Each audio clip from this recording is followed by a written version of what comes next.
retour sur le plateau de ce temps de parole, toujours avec Estelle Youssouffa, qui nous a fait la gentillesse et l'honneur de rester avec nous. Pas mal de messages, Estelle, qui arrivent. On va évidemment en parler. Cette seconde partie de temps de parole va être consacrée évidemment à l'immigration. Alors on imagine, mais dans la fiction, le monde des bisounours, vous êtes nommé président de la République, vous êtes nommé ministre des Affaires extérieures. Qu'est-ce que vous faites ? Quelle est la solution ? Comment vous réglez le problème actuel que l'on connaît avec Azali, c'est-à-dire il n'accepte pas les ressortissants comoriens. Comment vous réglez le problème ? Bon, d'abord, on n'est pas nommé président de la République, on non, est mais ça, élu. je sais, mais Comme je n'ai aucune ambition électorale. On va en parler tout à l'heure. Non, mais moi, j'ai aucune ambition politique. Après, je veux bien répondre à la question sous-jacente, qui est de savoir que peut faire la France. Ouais. Moi, si vous voulez, si Paris tient sous perfusion les Comores, le jour où on coupe le robinet, le problème est réglé en quelques semaines. C'est la première fois, le robinet financier, on coupe les subventions, ça va être vite réglé. Je vous rappelle quand même que le franc comorien, c'est du franc, c'est-à-dire que c'est la Banque de France qui soutient la monnaie comorienne. La BNP qui est actionnaire donc les leviers, on les a. C'est pas avec des mesures un tout petit peu humiliantes pour les dignitaires comoriens qui sont tous binationaux, donc on sait que leur interdire des visas, ça n'aura aucun impact. C'est pas là-bas c'est pas comme ça que ça va marcher.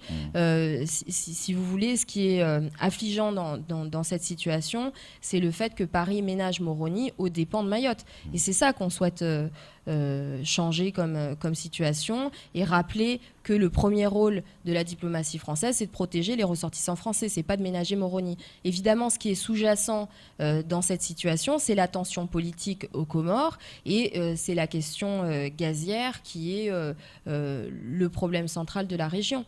Est-ce que ce n'est pas un problème qui va se régler sous peu ? On sait que vous le disiez très justement à l'instant, il y a les élections présidentielles qui sont prévues là d'ici quelques semaines. Le référendum. Oui, entre autres, mais voilà, il y a aussi les élections présidentielles derrière qui se trament. Je pense que la précision est importante, parce qu'en fait, à la fin du mois de juillet, c'est le référendum pour changer les règles. On sait que ça va globalement quand même très mal se passer. Ils sont déjà des enjoignés qui sont opposants à Azali, ils sont déjà à Mayotte en train de faire des meetings politiques.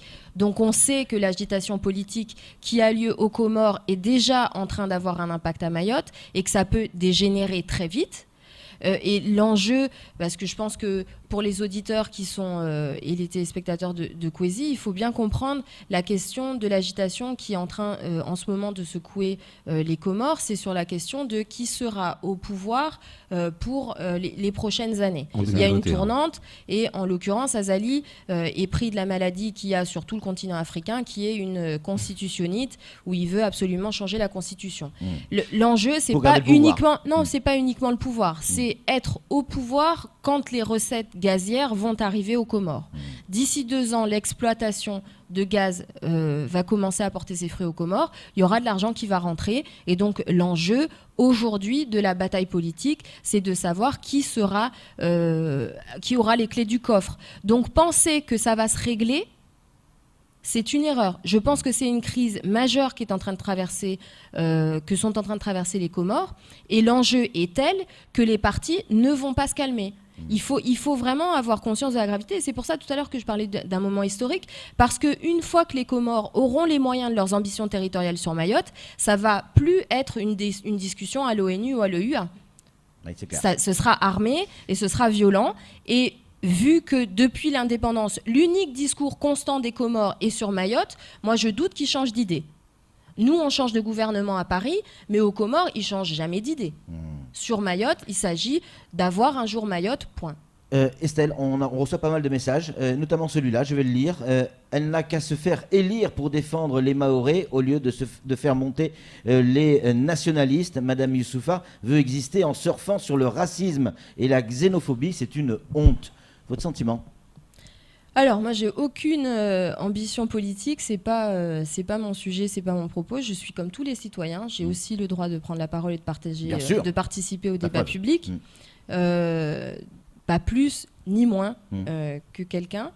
Je ne pense pas du tout qu'il s'agisse de xénophobie. En l'occurrence, de l'avis général et unanime, aucun territoire n'aurait supporté la situation dans laquelle est Mayotte avec un tel attachement à la paix sociale et au pacifisme. Il n'y a pas d'acte de violence contre les Comoriens. Il n'y en a pas. Et vous n'entendrez dans aucune de mes déclarations des propos qui stigmatisent les Comoriens. Je fais toujours référence aux autorités comoriennes et aux Comores, c'est-à-dire à l'État des Comores. Je ne m'attache pas à attaquer les ressortissants qui sont clandestins, qui sont à mettre en situation irrégulière. Quel regard vous portez sur la destruction des bangas parce que et je des pense casages? que c'est extrêmement important et qu'il faut être très clair. Il ne s'agit pas de xénophobie. Le problème à Mayotte est un problème politique. On ne peut pas avoir la moitié de la population qui estime que les règles de la République ne s'appliquent pas à elle. On ne peut pas avoir la moitié de la population qui n'adhère pas au projet de Mayotte française. C'est ça le problème. Il ne s'agit pas, je veux dire, il pourrait être jaune à petits pois verts, ça ne changerait rien. Si vous avez des ressortissants qui appartiennent à un État qui revendique territorialement ce territoire, cette population, quand elle vient, elle participe à une colonisation de peuplement. Les mots ont un sens et je les emploie très précisément. Il ne s'agit absolument pas de xénophobie ou de racisme.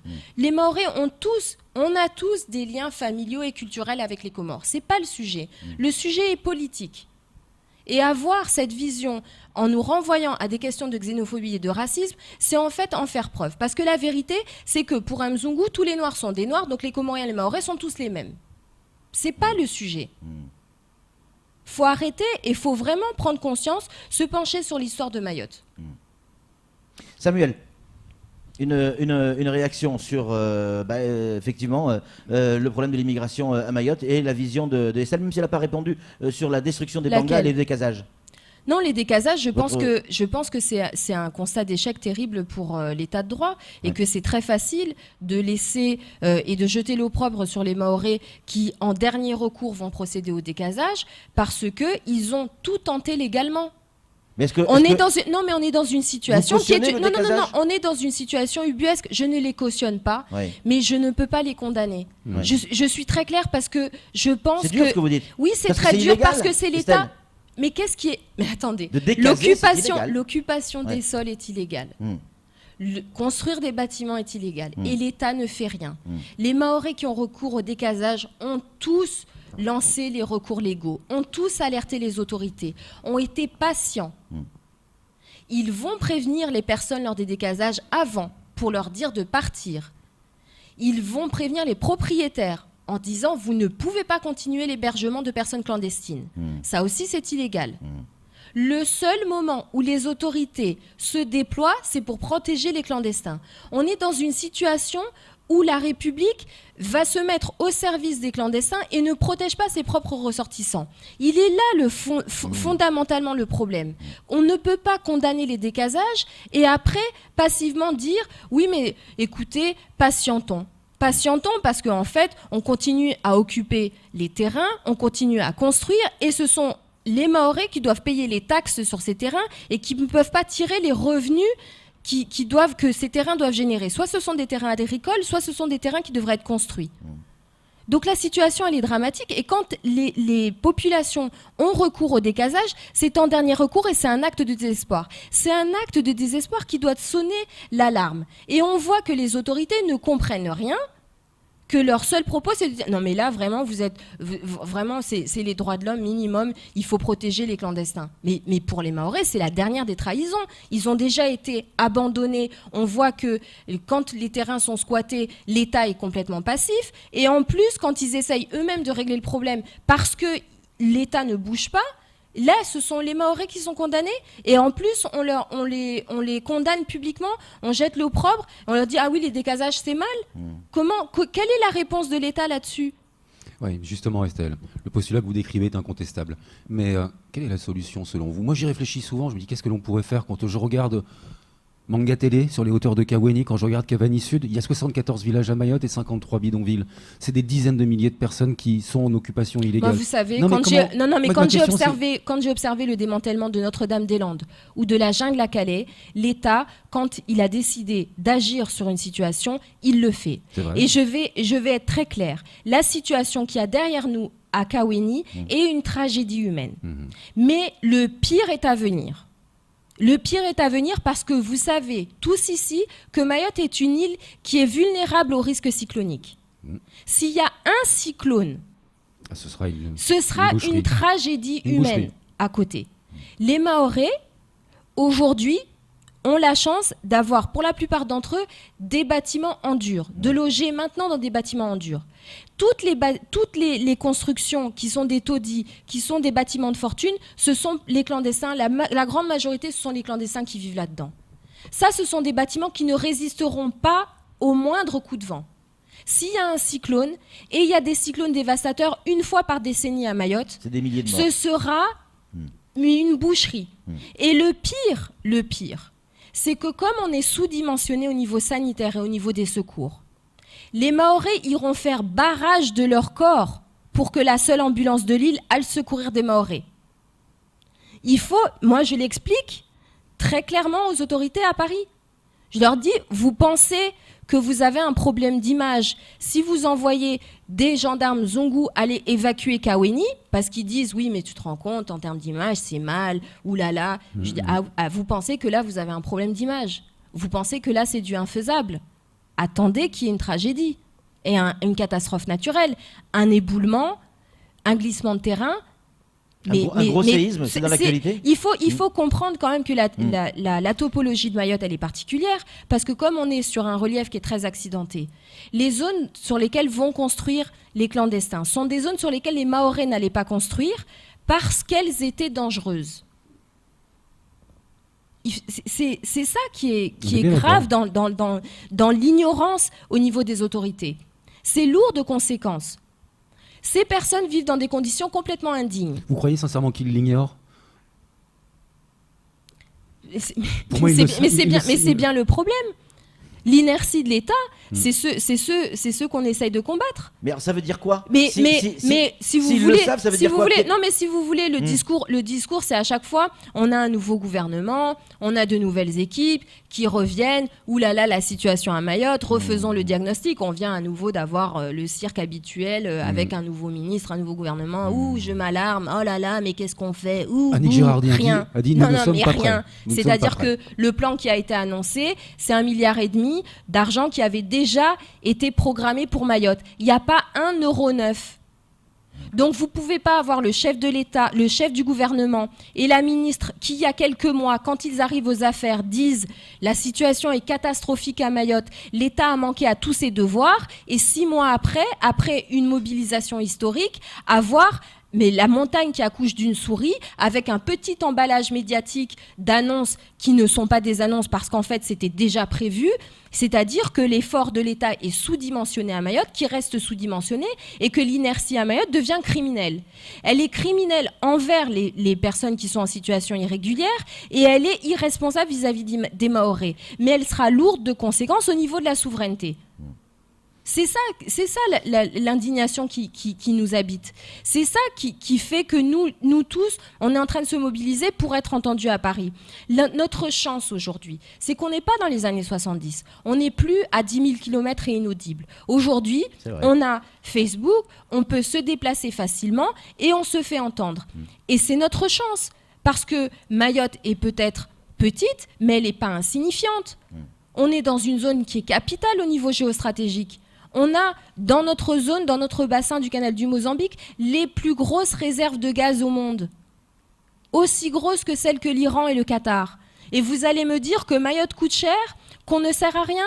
On est le seul territoire français habité. En effet, il y a les îles éparses.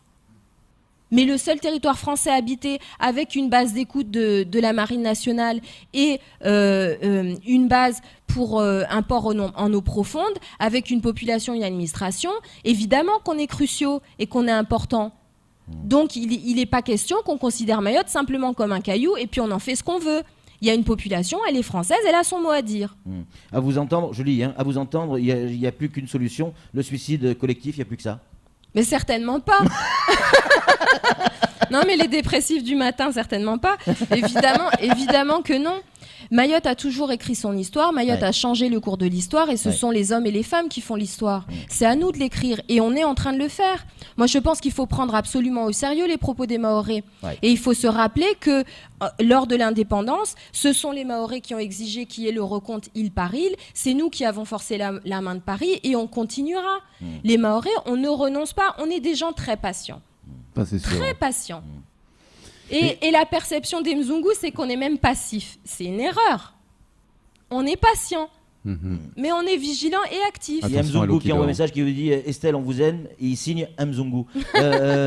Samuel, pour conclure. L'une des solutions n'est-elle pas justement d'ouvrir les titres de séjour à l'ensemble du territoire français pour que la solidarité nationale joue de manière pleine et entière en faveur de Mayotte? Absolument. Moi, j'ai écrit une contribution écrite au Sénat. J'ai examiné attentivement le texte de loi tel qu'il est proposé. En effet, c'est une catastrophe pour Mayotte.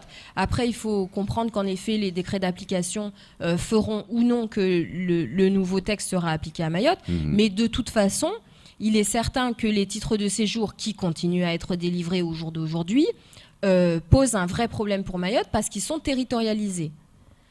À la limite, on peut continuer à en débattre ensemble, mais à la limite, si C'est fini. Paris décide que il souhaite et il continue à accommoder Moroni et il continue à délivrer des permis de séjour, eh bien que les ressortissants comoriens puissent partir en métropole. Ce qui est inadmissible, c'est qu'on est le seul territoire de 375 km² où on délivre autant de permis de séjour qui sont uniquement sur cette île. C'est clair. C'est ce qui est scandaleux, c'est qu'on transforme administrativement l'île en cocotte minute. C'est ça qui fait que nous, on tire la sonnette d'alarme et qu'on dit on ne peut pas continuer comme ça. Alors après, on prend tout le monde à ses propres mots et on dit, écoutez, vous ne savez pas, on vous l'écrit noir sur blanc. Si vous n'êtes pas content, si vous n'avez pas compris, vous allez lire la pétition, vous verrez, on vous explique les enjeux de ce qui se passe. Et comme ça, tout le monde est fixé. Le chef de l'État, le gouvernement, les nouveaux fonctionnaires qui sont là que pour 2-3 ans, qui découvrent à chaque fois Mayotte et puis qui repartent. C'est une menace. C'est pas une menace. C'est une forme de menace, ça Non, peut- c'est une manière Attention, de si dire. vous faites pas ce qu'on a écrit, ça va chauffer. C'est ça que ça veut dire? Mais ça chauffe déjà. Oui. Ça chauffe déjà.